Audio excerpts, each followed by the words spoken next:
ఆ లూకా సువార్త 2వ అధ్యాయం 38వ వచనం.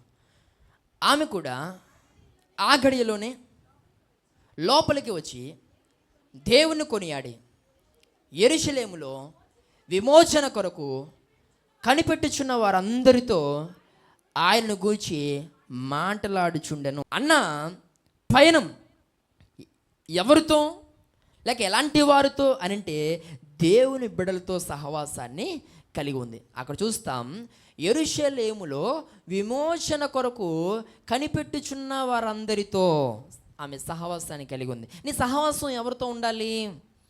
దేవుని బిడ్డలతో మాత్రమే ఉండాలి. దేవునికి స్తోత్రం కలుగును గాక.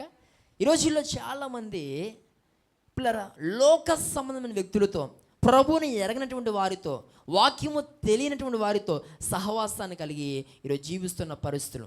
ఈ యొక్క ప్రత్యేకమైన సమయంలో నీ సహవాసం వాక్యం ఎరిగిన వారితో, నీ సహవాసం దేవుని సన్నిధికి వస్తున్న వారితో, నీ సహవాసం ఆత్మీయంగా బలపడుతున్న వారితో ఉండాలి. ఈరోజు అలాంటి సహవాసాన్ని ఈరోజు మనం కలిగి ఉన్నామా?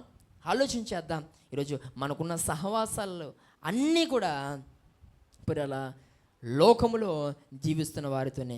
మనకున్న సహవాసాలు ఈరోజు త్రాగుడుకు అలవాటు పడిన వారితో, ఈరోజు మనకున్న సహవాసాలు పిల్లరా పిల్లరా ఇంకా అనేక రకాలైనటువంటి పిల్లరా ఖైనీలు, పిల్లరా ఇంకా చాలా ఉన్నాయి కదా, గుట్కాలు, వాటన్నిటితో పిల్లరా అలవాటు పడి జీవిస్తున్న వారితో ఈరోజు నీ సహవాసం.